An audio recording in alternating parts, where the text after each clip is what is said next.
Mes chers auditeurs. Tu vas te tasser un peu sur le côté. Ah, elle me demande déjà de me barrer. Ok, super. C'est parti. J'ai aucune idée de comment on fait un podcast, mais c'est pas grave. Le podcast, ça s'appelle L'épopée des infâmes. On va parler de gens qui sont vraiment pas gentils dans l'histoire. Ça va surtout être de l'histoire moderne, ça va être de l'histoire qui va être quelque chose qui est proche de nous, mais en même temps, la plupart des gens sont morts, donc jusqu'à maintenant, j'ai pas trop de procès au cul, qui sait. Et je vais avoir un invité à chaque fois qui va pas savoir du tout de quoi je vais lui parler, mais je vais peut-être lui en parler pendant 1 heure. Attends, faut juste comprendre. Là. J'ai une journée de travail complète. Mhm, Je suis en train quand même épuisé. mhm, Puis à la place d'écouter Netflix, mhm. genre, je vais t'entendre parler de dictateurs qui tuent de leur peuple. C'est de même que tu me traites après une journée complète? Ok, juste que vous compreniez, gang. Je reviens de mon travail, je m'apprêtais à jouer à la PS4. Puis là, Maïwen fait Ah, ben ça, on fait un podcast. J'ai comme, yeah, sure. Elle fait non, on fait un podcast là, là. Ben, pas là, là? Oui, là, go! C'est les meilleurs moments pour faire des podcasts, je pense. Et me voilà prisonnier ici. Et All right! absolument. Ouais, On parle des dictateurs. on parle de dictateurs, absolument. Ce ne sera pas toujours des dictateurs à l'intérieur du podcast, mais aujourd'hui, c'en est un. Et on va aller du côté du Turkménistan. Est-ce que tu connais? Pas assez. Pas-tu de parler du Turkménistan? Bah, je vais pas t'en parler, je vais surtout te parler du dictateur en place pendant un petit moment. Il y a plein d'histoires vraiment drôles là-dessus. Donc, je vais commencer tranquillement. Je me suis écrit un script, on va voir à quel point je le suis. Mais c'est moi qui vais te parler du Turkménistan pendant 18 pages, alors que tu as dans le corps toute ta journée de travail, ton meal prep et que tu voulais jouer à la PS5. Cool? Go for it. Bienvenue à l'épopée des infâmes. Aujourd'hui, on va parler de Niazov et son culte de la personnalité au Turkménistan.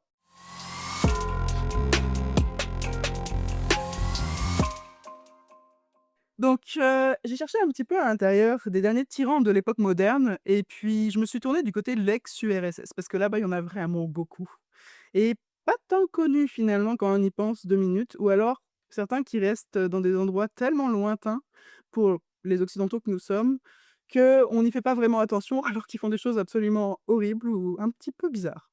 Là, on est sur quelque chose d'un peu plus bizarre que méchant, même si ça reste un dictateur et puis qu'on va parler évidemment de choses terribles. On n'est pas non plus dans un épisode qui va être, ultra déprimant. Il y a même deux-trois petites choses que j'ai découvertes à propos du Turkménistan qui sont un peu drôles, vis-à-vis de son rapport avec la France, étrangement. Ah, un pays avec un dictateur qui a un rapport avec la France. Tiens, ça fait changement, ça. Ah, je sais, hein? Parfait. J'ai pas encore écrit d'épisode sur Kadhafi, mais faudra manifestement un moment. Oui, oui, oui. Puis ainsi que toutes les personnes que Sarkozy avait sur son cellulaire. Ça Oui, va faire un bon épisode. oui, ce serait pas une mauvaise idée là, genre je serais dans le moment avec ça, mais Sarkozy est resté que 20 jours en prison malheureusement, donc qu'est-ce qu'un moment finalement? Je sais plus si c'était 20 jours ou quelque chose Ça dans le genre. n'était qu'une phase. Donc c'est quelqu'un qui a construit des tonnes et des tonnes de bâtiments en marbre importé d'Italie, marbre blanc, magnifique marbre blanc, au milieu du désert et c'est des questions comme ça qui me font réfléchir à mon importance dans le monde vis-à-vis du tri sélectif et de l'écologie quand je sais qu'il y a un connard en plein milieu d'un désert qui a voulu construire des palais en marbre blanc. Ah, Des tu fois vois, ça, c'est un homme de vision. Là. Tu sais, c'est comme, il regardait au beau milieu de nulle part, c'est comme, tu sais, qu'est-ce qui pourrait bien fitter ce paysage-là? Un palais en marbre blanc. non, non, plusieurs. Plusieurs palais Palais en marbre, en marbre il y blanc. aura tout en marbre blanc par chez disons un Guinness Book des regards. Je sais pas pourquoi les tyrans, les dictateurs de manière générale ont une fascination absolument intense avec les Guinness Book, mais ça va revenir vraiment beaucoup à l'intérieur de cet épisode-ci, puis ça revient dans beaucoup trop d'épisodes. Donc Tu sais ce que tu sais, j'aime bien, les ingénieurs sont comme, ouais, mais comment est-ce qu'on va faire pour amener autant de marbre blanc au désert? On va créer des routes en marbre blanc. Ah, buvez en même temps, mesdames et messieurs, j'ai timé ça au bon moment. je ne pense pas qu'il y avait de route en marbre blanc là-bas malheureusement. C'est un endroit où il y a beaucoup de pétrole, donc ils ont dû faire non du gaz, c'est du gaz. Ouais, mais tu peux pas faire une route avec du gaz. Hey, j'ai appris quoi ce soir, mesdames et messieurs? Ta gueule. Donc, petite histoire de l'endroit. Donc, le Turkménistan, ça n'a pas toujours été le Turkménistan. Eh oui. Avant, l'endroit de ce côté-là de l'Europe, c'était le Khanat Khiva. Donc, un Khanat, c'est un endroit où il y a un Khan. Donc, tu connais des Khans, non? Gengis Khan? Hey, ok, je pensais que tu Ouais. pensais du thon en canne. Non, rien à voir, pas de Ok, pas de c'est Khan bon. comme ça. Je suis pas d'accord avec ça. C'était l'un des empires ouzbeks gérés par un Khan, donc c'était pas Gengis Khan, c'était un autre Khan, parce qu'il y avait plein de Khans, et je l'ai appris au fur et à mesure, et ça n'a rien à voir avec les Khans de fucking thon. Et donc, du coup, Les Turkmènes, qui étaient donc les gens qui habitent aujourd'hui au Turkménistan, c'était divisé dans un mélange de gens sédentaires qui restaient ben à leur place et des nomades qui restaient pas à leur place. Et puis en général, genre les nomades, ils allaient piller les sédentaires avec des chevaux super cool. Alors oui, non, non, non, non, non, non, non, mais tu rigoles à propos des chevaux, mais ils sont vraiment super cool. Genre, tu vas voir plus tard. Et puis ils vendaient des tapis. Alors, les tapis turkmènes, là, j'ai découvert ça, c'est malade, j'en veux trois. Mais c'est ça. Il y avait donc 5 tribus que j'ai tous nommées les unes après les autres, mais de manière très, très. Je m'excuserai auprès de l'auditeur si jamais il a une maîtrise en Turkménistan, ça va être un petit peu bâtard, mais qu'est-ce que vous voulez, hein? Il y a 2 minutes où moi, je fais ce que je peux avec ce que j'ai. Donc, il y avait 5 tribus qui paraissent tous sur le drapeau actuel du Turkménistan. Il y avait les Tékés, qui était la tribu la plus importante en termes de nombre, et qui ont un cheval super cool qui s'appelle le Akal Téké. Et puis, c'était super important pour eux. On va voir plus tard que le Akalteki va revenir. Le cheval est vraiment important pour les dictateurs aussi. Foreshadowing, people. Et yep, les Yomut, qui faisaient les plus beaux tapis selon Wikipédia. Putain. La fierté nationale. Les Ersari, qui sont plein d'autres clans à l'intérieur de leur clan, et puis on va pas en parler parce que c'est trop compliqué. Les Choudurs, qui ont un nom un peu rigolo. Et puis les Sarik, qui font des tapis aussi, mais que j'aime bien. Parce que les tapis d'origine, je les aime pas tant que ça. J'ai un très, très bon choix en termes de tapis, donc si jamais je vais au Turkménistan un jour, j'en doute fortement, ben, j'achèterai des tapis Sarik. Dans le patrimoine culturel immatériel de l'UNESCO, c'est ce truc où on met plein de choses qui n'ont pas rapport comme les crêpes bretonnes, on trouve l'art de l'élevage du cheval Akalteke. Alors, ils l'ont fait valoir auprès de l'UNESCO. Ils aiment bien faire valoir des choses auprès de différents endroits, comme tu peux le voir. Lors de l'élevage, ça sonne comme genre, ben, quand il est tout petit, on le nourrit. Quand il est adulte, on va tuer du monde avec. Puis quand il est vieux, on fait un tapis. Non, il faut pas de tapis avec les chevaux, non, non. Ok, d'accord. Malheureusement pas. C'est bon. Les traditions des ornements pour chevaux. Et puis, l'art traditionnel de la fabrication des tapis turkmènes au Turkménistan. Voilà, c'est des gens avec une culture, comme tu peux le voir, qui tournent beaucoup autour des tapis et des chevaux. Donc, j'imagine que les ornements de chevaux, ça devait être des mini tapis, mais c'est genre, pour vrai, je suis pas allée là-dedans plus que ça. Et certains de ces clans, ils vivent pas uniquement au Turkménistan. Ils vivent un petit peu partout parce que, pour vrai, tu vas voir plus tard, ils ont découpé le pays un peu n'importe comment. Et donc il y a des Turkmènes un petit peu partout, au Turkménistan, en Iran, en Afghanistan, parce que c'était des gens nomades, ils vont pas rester à l'intérieur d'un seul pays. Donc ça donne quelque chose d'un peu particulier, mais nous, on va juste parler du Turkménistan en tant que pays. Mais là, on avance un petit peu trop. Donc tout allait bien au pays de Khiva, et puis allait bien. pas que arrive la Russie. Ta, ta, ta. Ils ont besoin de coton. Et puis aussi, le coton, ça pousse super bien au Turkménistan. Encore aujourd'hui, c'est une grande source. Un problème, bah, le canaille, il est pas chaud chaud, pour se faire envahir. Donc le canaille, il va pas faire genre: «Ouais, trop bien, des Russes!» Les Russes, ils font genre: «Bonjour!» Ça fonctionne pas comme ça. Ils organisent un meet and greet à Geoktepe, une forteresse dans le chemin. Et puis les Russes, sûrs de leur avantage technologique, face à des murs de pierre et des murs de boue, et ben ils perdent. Ah! Comment? Je sais pas, écoute. Ouais, on a des fusils, ça va passer à travers la boue. Non, manifestement pas. Plus tard, ils reviennent avec de la dynamite et puis, là, ça marche. Donc ils sont fait genre: «Hop, hop, hop, hop, hop, hop, on revient». Genre J'avais pas ça. Ben non, on va pas laisser la deuxième invention de l'humanité nous battre. la boue. Non, la boue! Je regarde, OK, convention avec tous les généraux, tout ça. Vous pensez juste mettre de la dynamite? Ah! La fucking dynamite. Oui, ils sont revenus avec de la dynamite. Ils ont fait boum le mur et donc Kana, bienvenue dans l'Empire russe. C'est aussi simple que ça. J'exagère peut-être un peu, mais on n'a pas le temps de parler des différents TP et forteresses qui se sont tous fait défoncer par la Russie. Ça dure pas longtemps en fait, l'Empire russe. Qui s'y attendait? À partir du moment où tu essaies de mettre plein de gens dans un empire en même temps, ça fonctionne pas toujours, n'est-ce pas? Ça dure pas longtemps parce qu'ils sont réenvahis en 1881 et puis ça va pas être les meilleures décennies pour l'Empire. En vrai, ça change rien, sinon qu'ils utilisent les forts déjà en place pour se protéger du pillage des clans Tékés, turkmènes. Donc les Tékés qui pillaient les autres turkmènes sont revenus, mais maintenant ils pillent les Russes. Ils sont juste comme ça: «Bon bah, on s'arrange». Et puis, les Russes, disent aux gens d'arrêter l'esclavagisme. Ils sont pas chauds. Ils font juste: «Bah d'accord», mais ils le font pas. Bon, écoute. Bon, pendant ce temps-là, en Russie, la révolution de février, Ça éclate un petit peu comme un pétard mouillé de ce côté-ci de l'Asie. Tout le monde en a un peu rien à foutre. Là, il se passe des trucs à Moscou, ouais, malade. Saint-Pétersbourg, ouais, malade. On s'en fout, on est vraiment loin. Tu sais, genre, on est littéralement de l'autre côté du monde.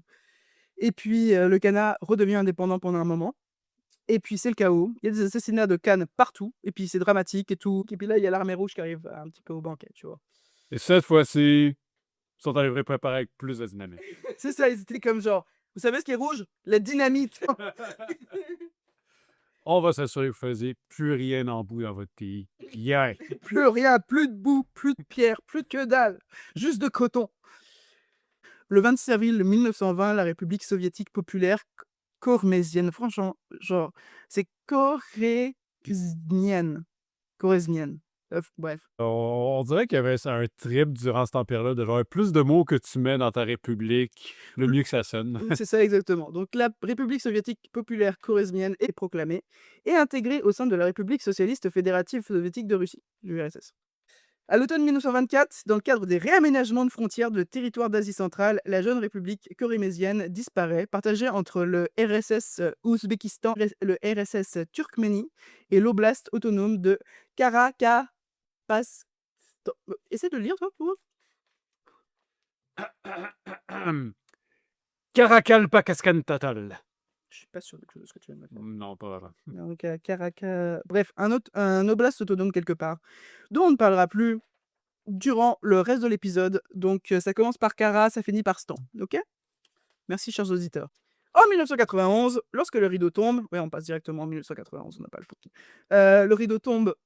L'indépendance du pays est votée avec 94%, donc 6% qui voulaient rester dans la Russie, pour qu'ils se séparent de l'URSS. Un pays est créé de toutes pièces par les Russes, qui n'a jamais vraiment existé avant d'obtenir son indépendance, rempli de gens qui sont moitié nomades, moitié sédentaires, avec des frontières qui sont juste faites un peu au hasard.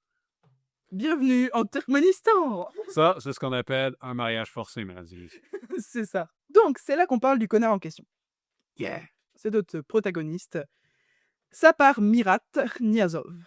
Donc, Niazov, il est là depuis déjà longtemps. Et oui, c'était un piège.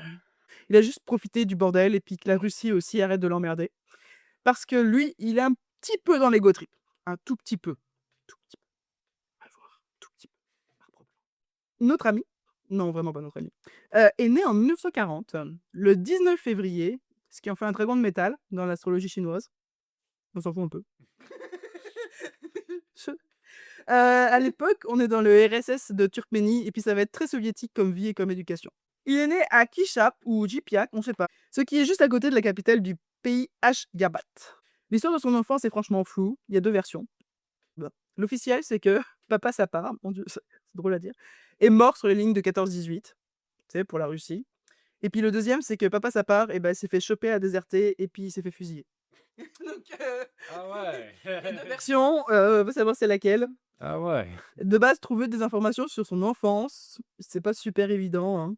La biographie qu'il a écrit, c'est un livre, dont on parlera un peu plus tard, mais c'est complètement pété, donc malheureusement, les dictateurs sont pas connus pour faire des biographies toujours très, saines d'esprit. Après un tremblement de terre mortel qui secoue la capitale d'Ashgabat en 1948, son frère, sa mère décèdent. Par exemple, c'est difficile de savoir exactement combien de gens sont morts lors du séisme, à cause du manque de données et puis l'opacité, du gouvernement soviétique que l'on connaît. Selon un article du Monde de l'époque, on parle de 60 à 70% des 150 000 habitants qui habitaient Ashgabat parce que tout s'est effondré. Il est envoyé dans un orphelinat soviétique, ce qui lui plaît quand même pas mal apparemment, OK. pour que même après qu'ils aient trouvé de la famille éloignée à lui, il décide, de retourner dans l'orphelinat soviétique, par le biais de son implication dans le parti communiste. Donc il décide de rester, là et puis de faire partie du parti. Wow, ça, c'est une narrative que j'entends très rarement. Ouais, non, c'est ça. En tout cas, c'est ce qui est raconté à propos de lui, hein. On est d'accord, toujours. Mais c'est ça, il reste au niveau du parti communiste. Il est bien content d'être géré par les communistes et puis il veut continuer à y être en tant que jeune personne. Il adhère en 1962 au parti communiste et puis il se débrouille quand même pas très très mal à l'école. Tu sais? Et puis c'est le moment où il va arrêter de faire pitié. Benjamin Nola veut devenir de plus en plus un connard. En 1967, il est diplômé de l'Institut polytechnique de Leningrad. donc aujourd'hui Saint-Pétersbourg. Et puis il a un emploi dans une centrale électrique de la République socialiste soviétique du Turkménistan. Et ensuite, au fur et à mesure, il commence à monter dans la bureaucratie locale depuis son poste à l'intérieur de l'usine. En 1985, il est déjà le premier secrétaire du Parti communiste. En 5 ans seulement, il est devenu secrétaire général de l'Union soviétique et le 13 janvier 1990, il a pris officiellement la présidence du Soviet suprême de la République socialiste soviétique de Turkménistan. Ah non, il se démerde bien, hein. OK, d'accord. Passer d'un orphelinat, travailler dans une centrale électrique à devenir gérant d'une république, wow. Absolument. Donc, c'est ça parce qu'il est né en 1940 et puis en 1990, donc 50 ans? à 50 ans, il est, 1er, soviet suprême, en fait, de son pays. Wow. C'est quand même jeune, étrangement, 50 ans pour être soviet suprême. Ouais, puis tu sais, ce qui arrive aussi, c'est que dans n'importe quel système de pouvoir, forcément, tu vas avoir du népotisme. Ça te prend du networking pour te rendre jusque-là, mais du fait que justement, son père, soit que c'est un fou héros de guerre, soit que c'est un déserteur, il est né dans un orphelinat. Fait que tu sais, c'est dur de voir où est-ce qu'il a fait son networking là-dedans pour se Bah, rendre jusque-là. il est allé au l'orphelinat après que sa mère soit décédée, là, mais c'est sûr que c'était en 1948, donc il avait 8 ans. Mhm. Donc je sais pas, d'un autre côté, il restait plus grand monde à Turkménistan, j'imagine, après ça. Non. Et en même temps, des fois, les gens efficaces, mais ceux qui l'ont connu à l'époque soviétique, ils le décrivent comme effacé et sympathique, voire un peu mielleux, tu vois? Hmm. Donc mais on va voir à travers tous les podcasts, tous les épisodes que j'ai prévus qu'en général, les gens effacés, là, c'est ceux que tu devrais abattre en premier. Parce que Pol Pot aussi, c'était quelqu'un de super effacé. Genre, ça a été un problème. Ça a été un problème. C'est-tu Pol Pot qui était effacé? Bref, dans tous les cas, on verra plus tard, mais Clairement qu'il aurait dû être abattu. genre les premiers que tu dois jeter en prison lorsque ça sent la dictature. Tu comme genre: «Toi là-bas, tu parles pas, hop, prison». Attendez, ceux qui écoutent ce podcast-là, arrêtez l'enregistrement là, allez parler à du monde. Alors, lorsqu'un groupe de partisans de la ligne dure a tenté un coup d'État contre Gorbatchev, qui était celui qui était au pouvoir à l'époque, en 1991, Niazov les a soutenus. Il n'aimait pas tant ça Gorbatchev. Mais lorsque la futilité des efforts pour maintenir l'Union soviétique est devenue évidente, le Turkménistan, il a fait juste tchou et puis il a déclaré son indépendance le 27 octobre 1991. Et ils ont bien entendu élu quelqu'un d'autre. Mais qu'est-ce que ça pourrait bien être? Non, c'était lui. OK. Bye bye Rasputin, et puis c'est la dictature maintenant. D'accord. Donc le Soviet suprême qui était déjà au pouvoir, eh ben, reste au pouvoir grâce à une élection fantôme évidemment. Il reste au pouvoir à travers une élection fantôme et puis il décide de créer une culture, bah, qui est pas vraiment celle d'avant. Ouais, on va garder des morceaux, mais on va essayer de faire quelque chose qui va englober tout comme un slime, on va dire. C'est vraiment particulier parce que comme je t'ai dit, c'est plusieurs clans qui sont sur le même endroit et le Turkménistan en tant que pays, ça a juste pas beaucoup de sens. Mhm. Donc ce qu'il va essayer de faire, c'est de tout prendre, ce qu'il connaît de la culture et puis genre de créer une nouvelle culture à propos du Turkménistan. La première chose qu'il veut faire, c'est vraiment rendre Achabat, comme une vraie capitale. Donc ça va être son premier projet et pour ça, il va faire beaucoup de marbre blanc. Oh, ça y est, on est revenu à ça. Oui, c'est ça. Alors commençons par le commencement de comment j'ai connu cette merveilleuse dictature. Il y avait beaucoup de «comment» dans cette phrase-là. Bah, moi, je l'ai connue à travers les bâtiments. Parce que j'étais en train de vraiment scroller à travers tous les bâtiments. Achabat, c'est situé près de la frontière avec l'Iran et c'est aussi un ancien bastion, surtout géré par les Tékés, le clan dont on avait dit le plus important, celui qui pille tout le monde et blablabla. C'est toujours une simplification, chers auditeurs et auditrices. Je suis pas en train de dire que les Tékés, c'est tous des connards. Merci. Et puis, c'est celui qui a toujours aidé Niazov aussi. Lui, il était Téké, puis il s'est fait aider par les Tékés. Donc ce que tu es en train de dire, peut-être que c'était pour ça finalement que lui, il a monté en grade au fur et à mesure. C'est peut-être les Tékés qui l'ont mis là, parce qu'ils avaient plus de thunes. Et il a transformé, l'endroit en un endroit rempli de marbre blanc italien et puis, j'ai quelques bâtiments et ça commence évidemment par le musée du tapis en 1994. Ouais, hein, mais c'est juste des trucs en noir et blanc. Donc en 1995, on a le Musée national d'histoire d'Ashgabat, toujours en marbre blanc. En 95, un Sheraton, qui était vraiment laid, mais ils l'ont juste recouvert de marbre blanc. Tu vois, c'était un bâtiment normal, puis ils l'ont recouvert de marbre blanc pour qu'il soit laid, mais en blanc. Je veux juste imaginer, imaginez. OK, guys, vous voyez la forteresse en boue qui a réussi à supporter l'Empire soviétique? Hear me out. Et qu'il a fait ses preuves. Tout ce qu'il nous faut, c'est de le recouvrir. C'est Ça ça, a l'air beau. exactement. Là, c'est le palais présidentiel qui est couvert de marbre blanc aussi, avec une espèce de dôme doré, évidemment, parce qu'autrement c'est pas drôle. Donc, chers auditeurs, vous pouvez imaginer des bâtiments soviétiques, mais avec des dômes dorés partout dessus. Donc on est vraiment dans un espèce de truc, de symétrie un peu dégueulasse. Là, c'est une mosquée en marbre blanc. L'Arche de la Neutralité, qui ressemble vaguement à une tour Eiffel, mais en moche. Oh là là. Quoique, bah, il y a quand même une certaine jolie ouais, bref. Tu sais quoi? Chacun ses goûts, hein? Chacun ses goûts. Donc là encore, marbre blanc, dôme en doré. Et ça, c'est le monument pour l'indépendance. Et il me semble qu'il y a un monument qui est juste fait pour marier les gens, avec 2 salles de mariage à l'intérieur. C'est bien important pour les Turkmènes, le mariage. Puis la fontaine d'Achabat aussi. Je te rappelle que c'est toujours au milieu du désert, Immense. qui est absolument immense, absolument. C'est une place qui est plus grande que l'Arc de Triomphe, chers auditeurs, c'est comme assez fou. Puis un énorme truc pour tenir les drapeaux, parce que c'est bien important d'avoir un énorme truc pour tenir les drapeaux. La ville d'Achabat détient non pas 2, non pas 3, non pas 4, mais 8 records de Guinness Book à propos de l'architecture. C'est comme ils avaient cherché les records au fur et à mesure en pensant que ce serait un super moyen de faire briller le pays à travers l'histoire.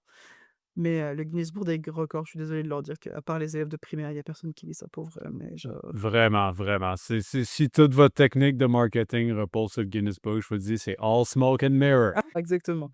Genre, je suis sûr qu'on trouve MrBeast actuellement dans le Guinness Book des records. J'en ai choisi 2 d'être des records parce que les 8 ça commençait à devenir chiant. En 2013, la ville a été incluse dans le livre Guinness des records comme la plus grande concentration au monde de bâtiments en marbre blanc. Good job, you did it. C'est fou quand même parce que, tu sais, genre, tu pourrais dire: «Ah bah, l'Italie». Non, non, Non, c'est la c'est la capitale du Turkménistan. Ils ont ils ont le plus grand tapis au monde tissé à la main, qui fait 14 mètres sur 21 mètres. Donc puis ça, à la rigueur, je dirais: «Pourquoi pas?» Hein? Moi, pourquoi pas, le tapis, OK. Ils ont aussi une des plus grosses fontaines au monde, au milieu du désert, on le rappelle. Et puis ils avaient aussi pendant un moment la plus grande, comment on appelle ça les trucs de fête foraine là? Ah, oui, les roues, la grande roue, je pense que Ouais, c'est c'est ça. ça, ils avaient la plus grande roue couverte, du monde aussi. Couverte. Ouais, OK. parce qu'ils pouvaient pas avoir la plus grande roue du monde, mais couverte, oui. Ah, je vois ces technicalités, ça rapporte.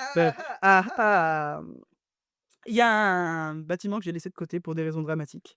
C'est un énorme livre qui s'ouvre tout seul, avec une projection à l'intérieur du livre de passages du livre que Kniazov a lui-même écrit. Oh my god. Et le président lui-même le lit, il y a des haut-parleurs pour l'entendre lire le livre, aux passants. Et il y a des belles images et tout ça. Il fonctionne plus aujourd'hui, pour des raisons qu'on verra plus tard, mais ça devait être particulier à entretenir. Ben, je peux juste imaginer, c'est comme lis ma biographie. Ah non, mais je peux pas, j'ai de la misère à lire, c'est quand c'est trop petit. J'ai fait le plus grand livre au monde. Ouais, mais là, je peux pas le tourner, il se tourne automatiquement. Ah ben, je sais pas lire, je vais te le raconter. Non, c'est ça, absolument. Le Runamas ou le livre de l'âme, c'est l'ouvrage qui a été écrit par, Zapar Niazov. Lui-même, au début des années 2000, il s'est présenté comme un mélange de guide spirituel, de manuel d'histoire nationale et de code moral. Ça fait vraiment un essai de melting pot dégueulasse, mais on va pas en parler plus que ça.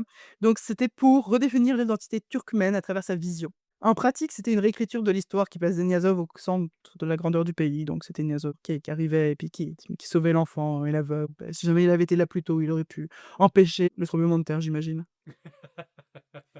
Le livre était obligatoire partout. Il fallait l'étudier à l'école, le connaître pour passer son permis de conduire et même accéder à certains emplois. Que tu as un questionnaire sur le livre, tu comme genre: «Bah oui». Bon bref, dans tous les cas. Les passages insistaient sur la loyauté envers la patrie et bien sûr envers le Turkmenbashi lui-même. Parce qu'il s'appelait Turkmenbashi, ce qui veut dire le père des Turkmènes. C'était donc pas seulement un livre, mais un outil de propagande, mais vraiment avec des gros, gros souliers. Et puis ça servait à cimenter son culte de la personnalité et à effacer les pensées critiques. J'ai pris 2-3 petites choses à l'intérieur qui sont vraiment ridicules. La première, c'est un moment où il dit: «La barbe pousse depuis le cerveau, plus la barbe est longue, moins il y a de cerveau. Moins il y a de cerveau, moins la personne est sage. Selon le Romana, les Turkmènes auraient inventé la roue, le grain de blé blanc et même la mécanique robotique. De... Niazov aurait supplié Allah pour que ceux qui auront lu ce livre 3 fois à la maison, à haute voix, 1 heure au lever du soleil et 1 heure le soir, puissent entrer immédiatement au paradis. Rien de moins. Donc, c'est ça. Ah, mais moi, ce qui m'intéressait, c'est de savoir comment il a construit toute cette merde.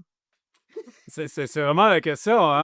Je veux juste imaginer avec sa tribu, c'est comme, OK, on va continuer de piller pour du grain, pour du blé, tout ça, mais on va aussi prendre un peu de marbre blanc au passage. Oui, c'est ça, exactement. Jusqu'en Italie. Voilà. Qui est genre, je rappelle que le Turkménistan est vraiment plus loin qu'on ne le pense hein, de l'Italie. Il est même pas à côté de la Turquie. Il y a même une mer entre les deux. Donc, Mhm. on rigole beaucoup du fait que différents dictateurs vont mettre en place des décrets, des lois qui n'ont pas de sens. C'est quelque chose qu'on peut se permettre parce qu'on vit loin. Tu sais, genre, on n'était pas à l'intérieur de ces décrets-là.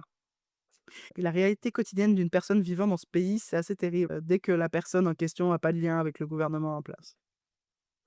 La première source de revenus du gouvernement se situe sous terre, des réserves absolument phénoménales de gaz qui se cachent dans le désert du Turkménistan. C'est le 11e producteur mondial en 2023 et une des attractions touristiques les plus connues du Turkménistan, c'est la Porte des Enfers. Est-ce que tu connais?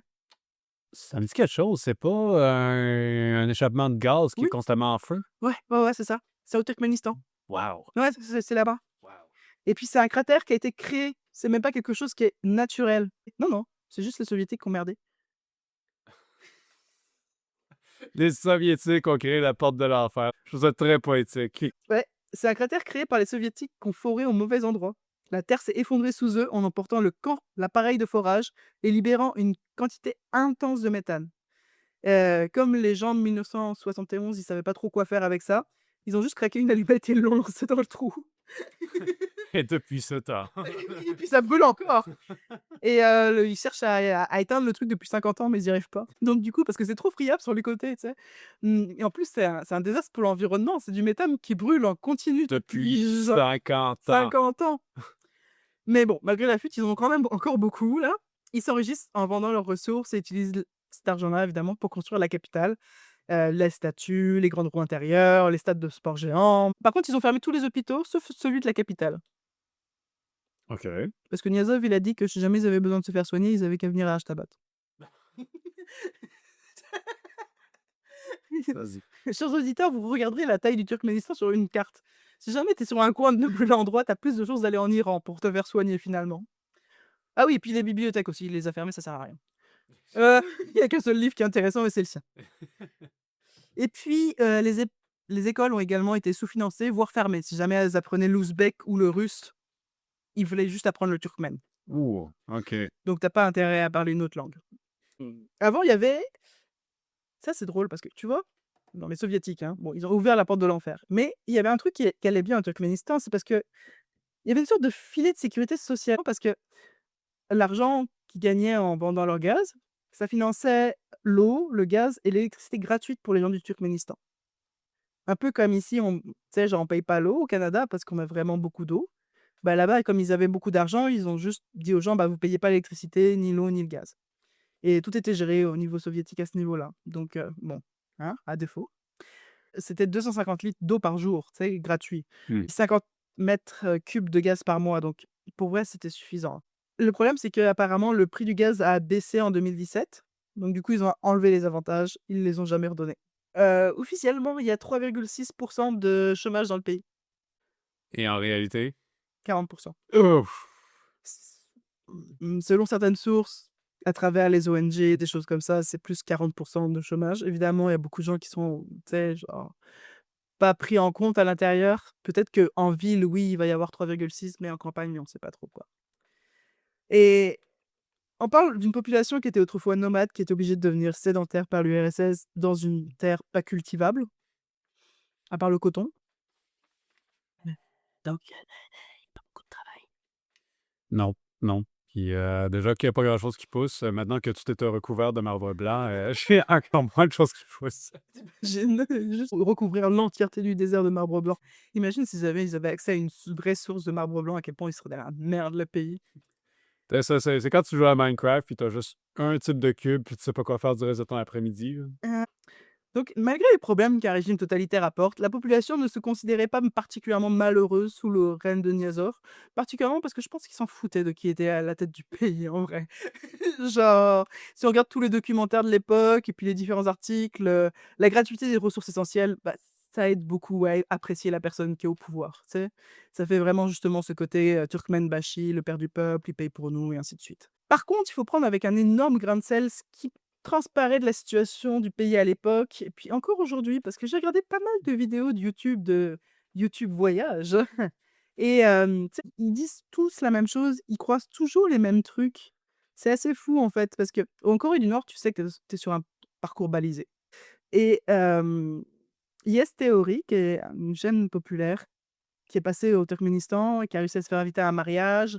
Où ils étaient comme: «Oh ouais, mais les Turkmènes sont super sympas, blablabla» et puis j'ai regardé d'autres vidéos et à chaque fois, alors les youtubeurs, ils passaient à côté d'un mariage turkmène. C'est bon, c'est. Puis c'est super joli un mariage turkmène, hein, Oui. la mariée est vraiment belle, puis ça avait l'air d'être des gens qui étaient quand même assez riches, donc soit on se marie super souvent là-bas, soit c'est un complot. Puis que ça donne qu'à chaque fois, hop, ils croisent quelqu'un qui les invite. C'est ça, exactement!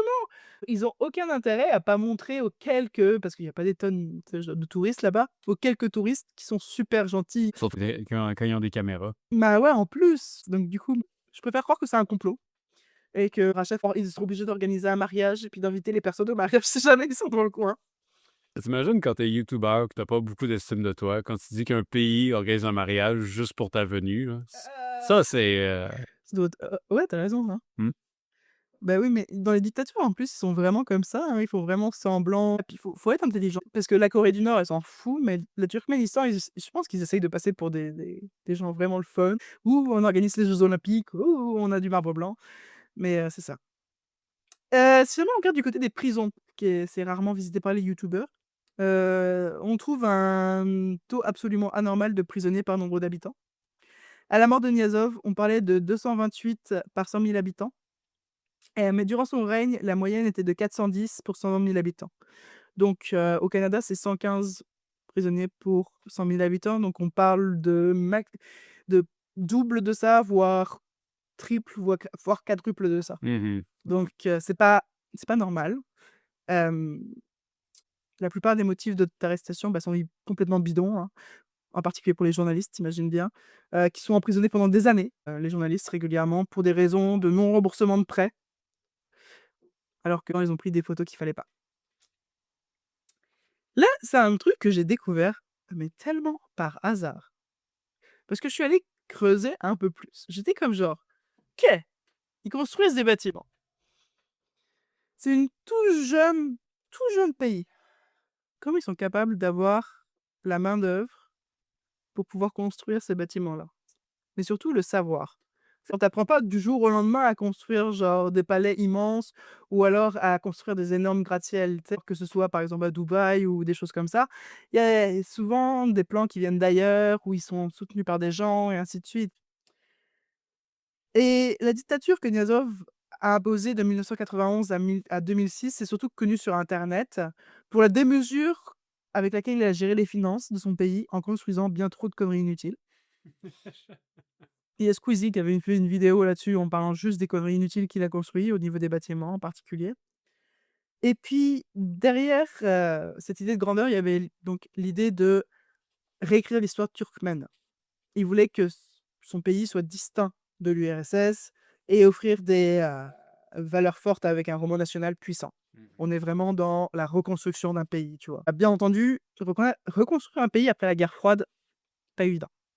On le sait tous, on a, tu sais, genre, vu comment ça s'était passé en Allemagne, qui a beaucoup subi la guerre froide, pour pouvoir remettre les 2 régions ensemble.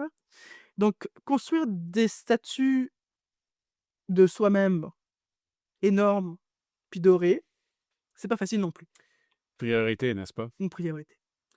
Heureusement, en 1994, Niazov trouve un allié de taille pour l'aider. Bouygues Construction. Cocorico! Une entreprise du BTP française! Ouais, je me disais que les Français étaient derrière ça. Pas que nous, mais c'est ça. On en avait parlé au tout début, c'est là que les Français arrivent. En fait, finalement, c'est eux les vrais connards de l'épisode 2. Je tu vas voir que oui, en fait, mais d'une manière complètement ridicule. Je vais te lire un petit texte qui a été écrit par justement un des Français qui a travaillé avec Niazov, Très hâte. parce que ça va être vraiment drôle, je pense. Donc une entreprise française qui, s'enrichira beaucoup avec ce partenariat parce que c'était la moitié de ses revenus entre 1994 et 2014 viendront des projets mégalomaniaques des différents dictateurs du Turkménistan. Donc voilà, il y a vraiment beaucoup, beaucoup, beaucoup d'argent qui est parti à Bouygues pour ces putains de projets de merde-là. Nous, on a moins fait le Barbe Blanc, on a plus fait genre les hôtels, le palais de justice, les choses comme ça. Genre le Barbe Blanc, c'est une autre entreprise qui s'en occupait, mais OK, j'avoue tout, j'aurais aimé ne pas découvrir ça, mais en même temps, quelque chose me dit que je vais être encore plus blasé dans mon épisode sur Kadhafi. Je l'avais écrite il y a 1 an, cette phrase-là, mais manifestement, de plus en plus, chaque jour, ça va ensemble. Disons qu'il y avait un élément de surprise non négligeable dans le fait de découvrir: «Ah, c'est Bouygues Télécom qui a fait tout ça? Ah bah, dis donc!» Bouygues Télécom, qui est le plus connu en France. On ne pense pas souvent à sa filière Bouygues Construction. Et j'ai lu une lettre super favorable au dictateur, écrite par le directeur de Bouygues Turkmène, parce qu'évidemment, ils ont fait une branche spécialement pour le Turkménistan, qui s'appelle Aldo Carbonaro, qui est un nom mafieux comme c'est pas permis. Et dans le monde diplomatique, il a mis un moment, un passage d'un roman qu'il voulait écrire à l'origine pour défendre le Turkménistan et le dictateur Niazov. Finalement, il l'a pas fait. Mais il en a quand même confié une partie au monde diplomatique. Et je te laisse lire ça. OK. Contrairement à ce que peuvent laisser penser les médias étrangers, je reste convaincu que Turkmenbashi était très apprécié par son peuple. Niazov était un paysan, dans le sens noble du terme. C'était un des leurs, et il savait être très généreux dans certaines circonstances. Certaines. Personnellement, j'avais une grande estime pour Niazov, spécialement quand il me faisait ses chèques. Non, c'est pas écrit ça. OK. OK, non, c'est pas écrit ça. OK. Car il était intrinsèquement intègre. Son seul souci résidait dans le bien-être de son peuple. Il n'avait certainement pas l'art et la manière de le démontrer, mais c'était bien son but. La distribution d'eau et d'électricité était gratuite, comme les transports en commun d'ailleurs.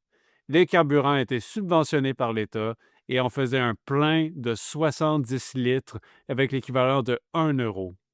Les lignes intérieures étaient également subventionnées et on pouvait aller à Turkmenbashi, distante de 500 km au bord de la mer Caspienne, pour moins de 10 euros. Ah oui, il a fait une station balnéaire à son nom. Of course. Ah, les journalistes sont comme des terroristes.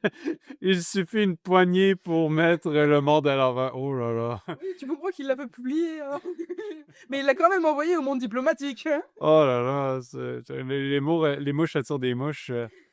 Quand il m'arrivait de lire certains articles, tout ce qui était relaté ne se vérifiait pas sur place. Manifestement, les auteurs de ces articles n'avaient jamais mis les pieds au Turkménistan. Normal, ils les ont mis en prison. Les gens vivaient normalement en toute sécurité. Les marchés étaient très bien achalandés.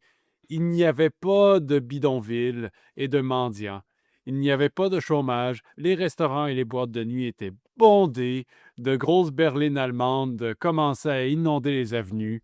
Les paysans étaient équipés de tracteurs et de moissonneuses-batteuses, dernier cri, de marque américaine. Pour moissonner quoi exactement? Ouais, c'est ça. Zère. Il est vrai que la police était omniprésente. Il y avait des opposants au régime et des prisonniers politiques.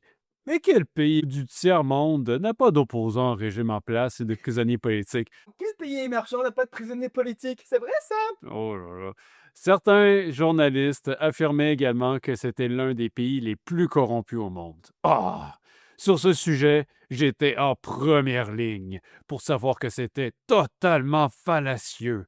J'ai traité plus d'1 milliard de travaux dans ce pays et le groupe n'a à aucun moment eu à verser la moindre commission à un membre du gouvernement. Il est vrai qu'on distribuait quelques minutes cachées pour extraire, parfois, des collaborateurs des griffes de la police, surpris à leur volant en état d'ébriété, le samedi soir, en sortant de la boîte de nuit ou lors d'infractions flagrantes au code de la route.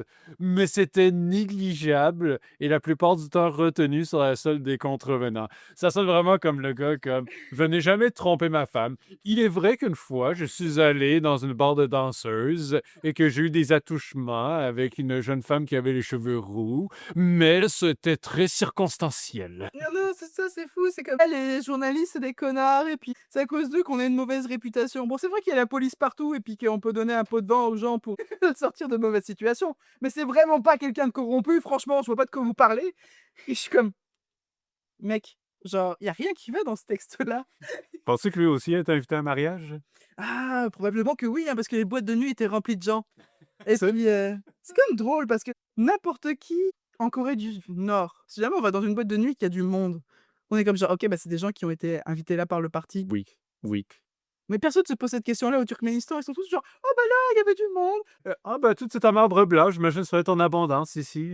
Oui, genre, il doit y avoir évidemment une cinquantaine de personnes qui sont riches à cause de Niazov et puis qui vont tous dans la même boîte de nuit parce qu'il doit y en avoir qu'une seule, de marbre blanc, évidemment. Est-ce que tu penses qu'ils ont réussi à faire en sorte que les marbres blancs s'allument au sol? Tu sais, Oh, comme un truc, tu sais, genre. Ils ont réussi à mettre des projecteurs dessus pour que les marbres blancs soient de toutes les couleurs. Mais bref, j'étais un petit peu blasé en lisant ça la première fois et totalement genre abasourdi par, notre bon Aldo, Carbonaro. Mais tout ce que tu dis là, ça aide personne à penser que c'est une bonne chose qui se passe actuellement. Mais, c'est ça. Et Ro notre ami Aldo, il va avoir, un responsable, de l'architecture qui s'appelle Robert Bellon, qui va refaire un nouveau style architectural qui, officie le nouveau style du Turkménistan, qui est le style paladin. Paladien. C'est le style paladien qui va allier des inspirations perses et puis, il va nous faire des bâtiments les plus glorieux les uns que les autres, des statues et d'autres monuments qui sont construits par Bouygues et par quelqu'un d'autre, qui est, je pense, une, entreprise turque, mais j'ai moins de choses à dire sur les entreprises turques pour des raisons tout simplement de nationalité. Il y a un autre passage, qui est dit par notre ami Aldo. J'espère que tu Ah, prêt. let's go. On arrive à la mort, donc sa mort, la mort de monsieur Niazov, parce qu'il faut bien que ça finisse à un moment, cette histoire-là. Tu sais? Donc, pour la mort de Niazov, ils ont construit une mosquée, construite par Bouygues, justement. Ils l'ont construit entièrement et puis ça a été érigé dans la ville natale du président et elle a été inaugurée le 22 octobre 2004 et a été construite par Niazov en prévision de sa mort. La mosquée a été au centre d'une controverse car des écritures du Coran et du Runama, donc son livre à la con, hein, le guide pseudo-spirituel de la vie de Niazov, ont été intégrés dans les murs. Donc il a mis son guide au même niveau que le Coran. Tu comprendras que ça fonctionne pas des tonnes. Ça a indigné beaucoup de musulmans et puis malgré la capacité d'accueil de 10 000 fidèles, la mosquée est souvent vide car les inscriptions du Runama sont considérées comme blasphématoires par les fidèles. Avec raison, avec raison. Donc en 2004, elle est finie et il meurt 2 ans plus tard, en 2006, et il a été enterré dans le mausolée.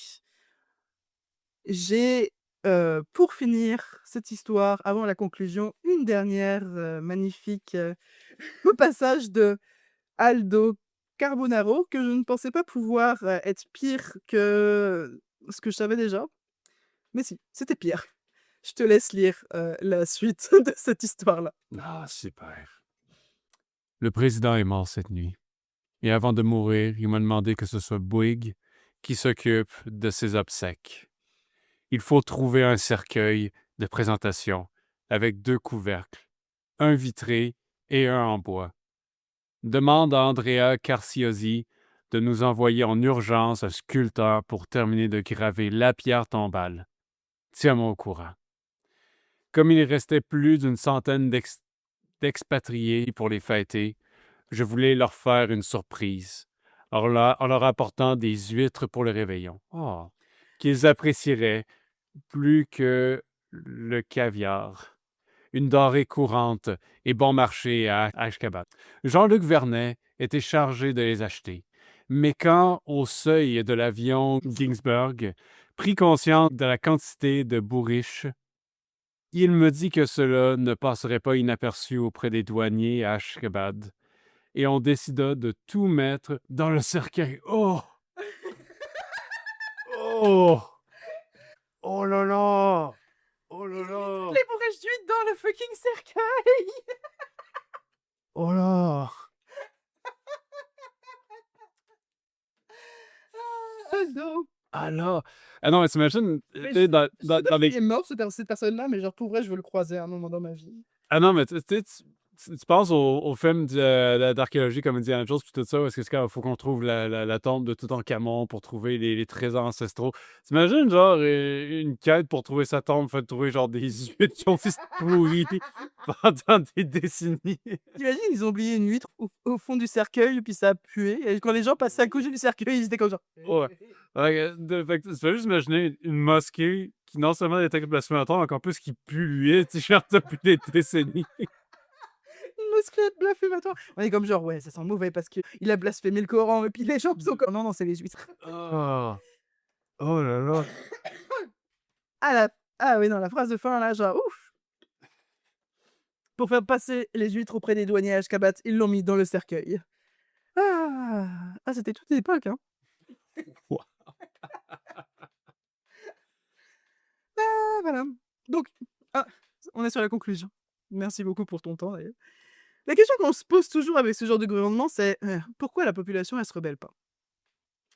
Bon, à mon sens, le Turkménistan est un cas vraiment intéressant à ce niveau-là, parce que justement, il y a plusieurs choses qui sont différentes par rapport aux autres dictatures. On a vu à travers tout ce podcast-ci qu'il y a beaucoup de complexité dans ce problème. On part d'un pays construit de toutes pièces par l'URSS, qui rassemble juste une partie des clans, avec un clan principal qui prend tout en charge ou presque. Un système de gestion centralisé, ça a jamais été le mode de fonctionnement. En plus, les ressources étaient gratuites, donc c'était pas quelque chose qui était dérangeant pour eux. Les ressources les plus profitables du pays, tu peux pas vraiment les exploiter en tant que personne individuelle. Il faut absolument qu'il y ait beaucoup de machinerie, donc c'est pas quelque chose où tu peux te dire genre: «Ah bah, je vais prendre possession de telle mine d'or». Non, bah non, pour le gaz, il faut que tu puisses avoir accès à des longs tubes qui conduisent, donc c'est difficile à saisir par le peuple. Puis, si jamais des grandes puissances étrangères, dont une qui se targue de se lever contre la tyrannie à l'intérieur de son hymne national, soutient le gouvernement en place, qu'est-ce que tu veux faire, en fait? Pour vrai, comment faire du côté du peuple pour avoir la main haute dans cet échiquier-là? Pour vrai, il y a aucun moyen pour eux. Donc personne ne veut la liberté du Turkménistan, bah, tant qu'ils peuvent commercer avec le Turkménistan. Se faire payer pour ériger des grands bâtiments et puis acheter du gaz. Depuis la mort de Niazov, un autre dictateur a pris sa place, son dentiste. Solariste. Son dentiste. Puis le fils du dentiste. J'en parlerai peut-être dans un autre épisode. La situation est relativement loin, très loin même en fait, de s'être améliorée pour le peuple turkmène, tandis que les quelques avantages d'être sous un régime dictatorial basé sur le communisme s'effacent. C'était l'histoire de Niazov. Wow! Parce que, tu sais, au Canada, on a une heure où est-ce que les dentistes disent: «Ah oui, l'âge d'or des dentistes, c'est terminé, tu sais, c'est mieux de se réorienter vers autre chose». Imagine le dictateur du Turkménistan. Ouais, tu peux te réorienter en dictateur du Juste Turkménistan. parce que tu as fait un dentier en marbre blanc à l'ancien dictateur. Pour vrai, genre, c'est fou. Ouais, non, c'est le fils du dentiste. Et puis, à un moment, le dentiste en question, il avait fait des wheelings autour du trou de l'enfer, là, pour prouver qu'il était encore vivant.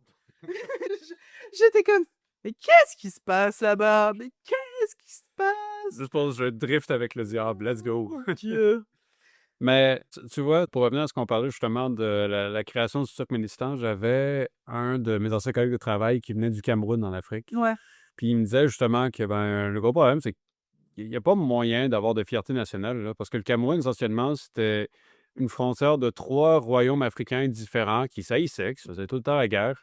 Et là, éventuellement, la France a juste dessiné un carré dans ces 3 frontières-là, Ouais, non, c'est ça. puis les a mis ensemble.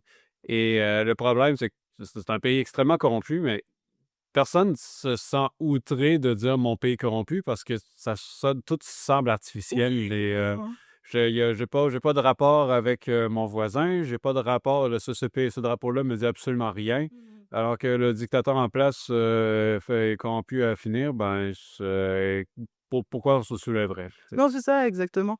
Le Turkménistan, c'est vraiment compliqué de manière générale parce que là aussi, dans ces pays-là, tu te retrouves avec justement des puissances étrangères qui ont aucun intérêt à ce que, genre, quelque chose se passe bien finalement parce que pour eux, plus c'est le bordel, plus ils peuvent mettre des pions en place. Actuellement, c'est la Chine qui est en train de prendre beaucoup d'importance sur le continent africain. Puis aussi le Turkménistan et ainsi de suite. Eux, ils s'en moquent un petit peu tant qu'ils vont avoir les ressources. C'est pas beaucoup mieux que l'Occident ou autrement. C'est juste fou de se dire qu'il y a des gens, carrément de France, qui sont comme allés au Turkménistan pour construire tout ça. Évidemment, tout ça, c'est lié à la Libye avec Kadhafi et ainsi de suite. C'est pas possible autrement que, genre, tous ces liens-là se fassent. Mais en même temps, tu sais, genre, quand tu regardes ça en tant que Turkmène et tu juste comme genre: «OK, bah, il y a des gens qui viennent de pays très, très loin pour prendre notre argent. Nous, on essaie de faire de notre mieux et c'est tout». Là, actuellement, de ce que j'ai vu du Turkménistan, ils galèrent vraiment fort, de plein de manières différentes. Les enfants sont retournés au travail, alors qu'avant ils pouvaient aller à l'école. Il y a vraiment quelque chose qui est en train de retourner, qui va vers le bas tranquillement là et c'est pas un pays qui est en bonne voie de se développer comme il faudrait. Mais en même temps, comme tu dis, bah, ils font leur vie là. Ils ont toujours fait leur vie d'une certaine manière et puis that's it, that's all, merci, au revoir, quoi. Il y a toute une partie du monde qu'on se rend pas compte, c'était juste des nomades, c'était des gens qui vivaient dans des canes, qui étaient une grande plaine et puis la plaine s'arrêtait là où il y avait les montagnes et puis là où il y avait la mer. C'était pas un pays où tu avais besoin d'une espèce d'unicité et puis un gouvernement central. Donc aujourd'hui, dans le monde en entier, on est dans des gouvernements centraux et puis lorsque c'est fait n'importe comment, comme au Turkménistan, bah, ça donne ce que ça donne. Puis c'est sûr que pour le coup, bah, c'est pas le fun parce que tu as le gouvernement central, mais tu as vraiment pas les bénéfices d'en avoir un en même temps. Donc c'est ça, il y a vraiment beaucoup de choses à penser par rapport à ce genre de situation, vis-à-vis de qu'est-ce que ça peut devenir. Ouais. Puis l'autre chose aussi, c'est que justement, les vidéos que tu avais mentionnées par rapport à la ville de Marbre Blanche, j'en ai vu aussi. Puis souvent, quelque chose qui revenait, c'était le fait que tu sens le vide autour de toi, dans le sens qu'il Oui. y a personne là-bas. Il y a personne. Et le truc, c'est que tu peux pas le réaliser quand tu veux juste regarder des vidéos. Mmh. Parce que, tu sais, par exemple, tu sais, mettons que je suis à Paris, puis que je veux prendre une photo de la Tour Eiffel. Ben, faut que je me, ou l'Arc de Triomphe, faut que je me batte parce qu'il y a trop de personnes dans les alentours, puis il faut que j'essaie de prendre un angle parfait pour pas qu'il y ait quelqu'un dans le frame. Alors, quand tu regardes une photo similaire, tu fais comme, ah, OK, ben, j'ai le même feeling, mais il faut vraiment que tu sois sur place pour te rendre compte à quel point tout est une coquille vide là-bas.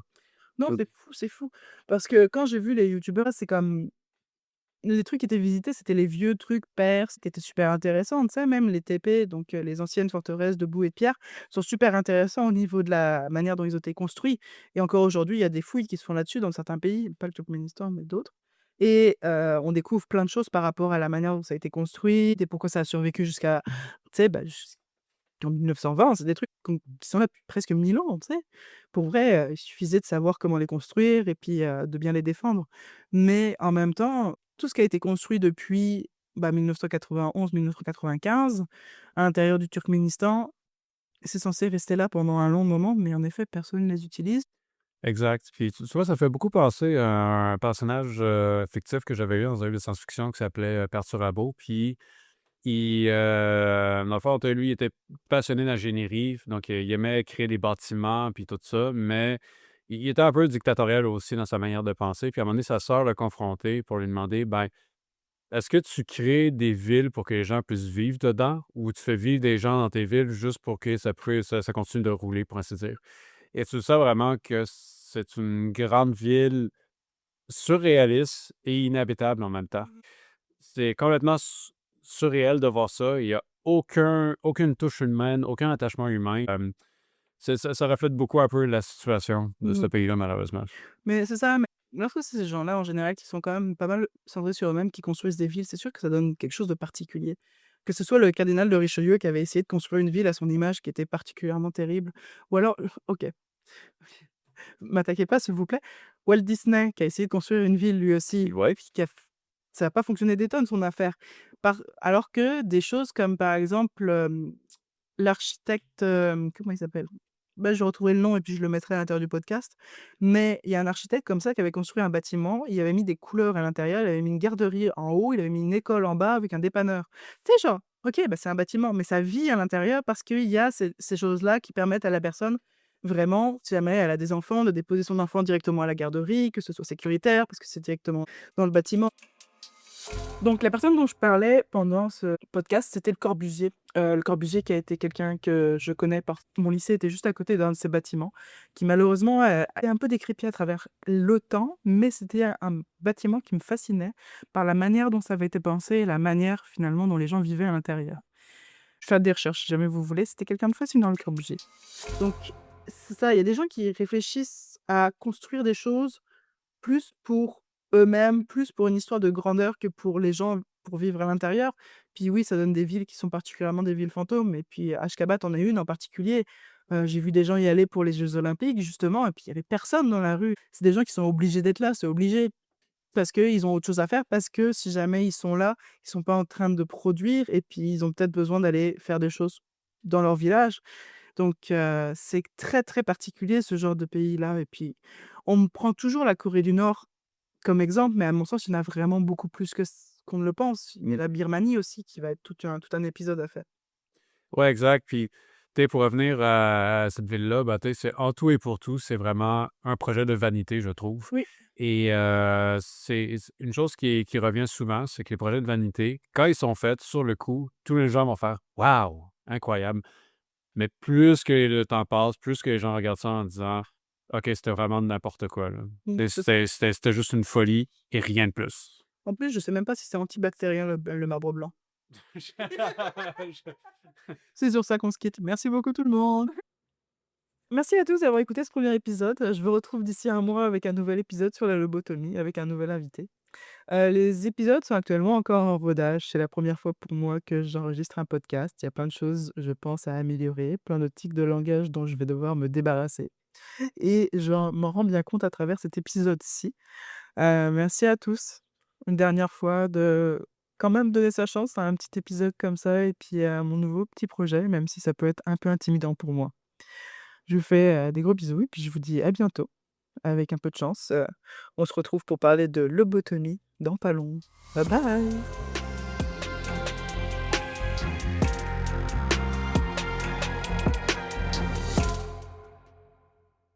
Malgré tout, je je suis perdu, je sais plus c'est quoi mon texte. Tu m'as confus et je suis confuse. Non, non, va-t'en, va-t'en! Merci, chers spectateurs, d'avoir écouté cette connerie. Oh putain. Vraiment, je sais pas ce que je fais de ma vie, Ouais, maman, tout, oui, je sais. qu'est-ce que je ferais sans Vincent?